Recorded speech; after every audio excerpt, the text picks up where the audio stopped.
In Genesis chapter 32, we saw the scheme Jacob had devised to meet the threat of Esau's approach, a calculated attempt both to appease his brother with gifts and to ensure that part of his household could escape if things turned violent. That plan was shaped by fear, even as Jacob prayed for deliverance and wrestled with God at Peniel. Now, in chapter 33, we will see what comes of all his preparations. Jacob lifts his eyes and sees Esau coming with 400 men. The fear that has been pressing on him since his messengers returned now takes visible form.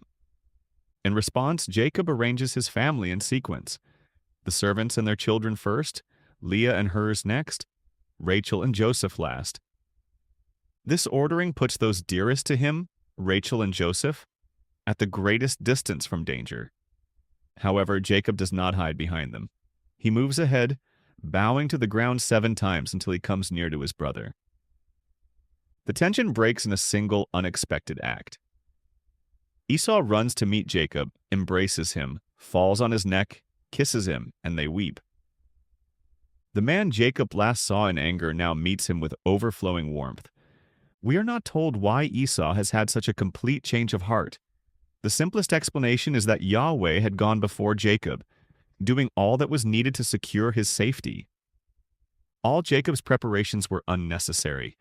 He needn't have feared, for God had everything firmly in hand, not only because of Jacob's prayer for safety and deliverance, but because God had already promised to be with him and to protect him. Yahweh had been at work in Esau's heart, answering Jacob's prayer from chapter 32, verse 11, in a way far beyond what Jacob expected. When Esau asks about the caravans of animals he met on the way, Jacob insists they were to find favor in his brother's sight. Esau refuses, saying he has enough, but Jacob presses him until he accepts, framing the gift in theological terms.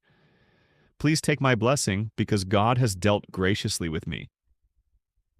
The word blessing should remind us of the blessing Jacob took from Esau 20 years earlier, and here it functions as a symbolic act of closure. Yet the very insistence that Esau take it also signals that Jacob does not entirely trust the reconciliation to stand on goodwill alone. In the ancient world, a gift of this kind created an obligation on the part of the receiver, and Jacob may well have been seeking to secure Esau's goodwill in the same way.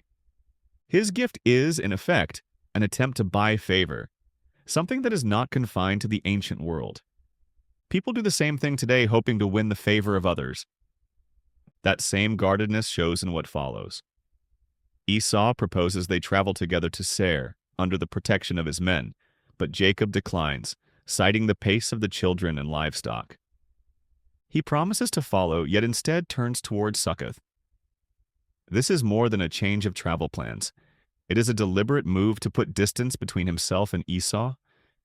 It is still the old Jacob speaking here, courteous, deferential, and diplomatic, yet not truthful.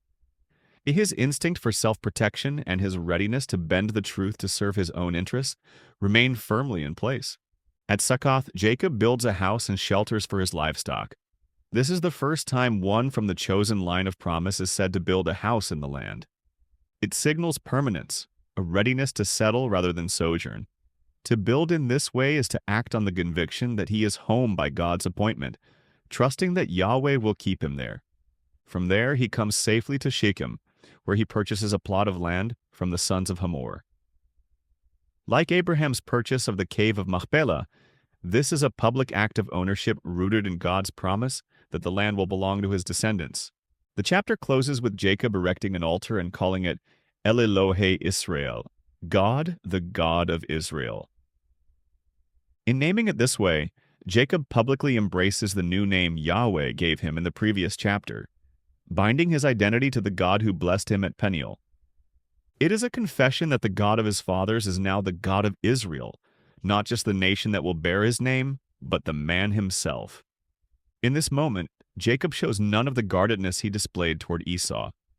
Before his brother, he kept his distance, but before Yahweh, he openly worships. The return that began with angels at Mahanaim and reached its center at Peniel now ends with an altar in Canaan.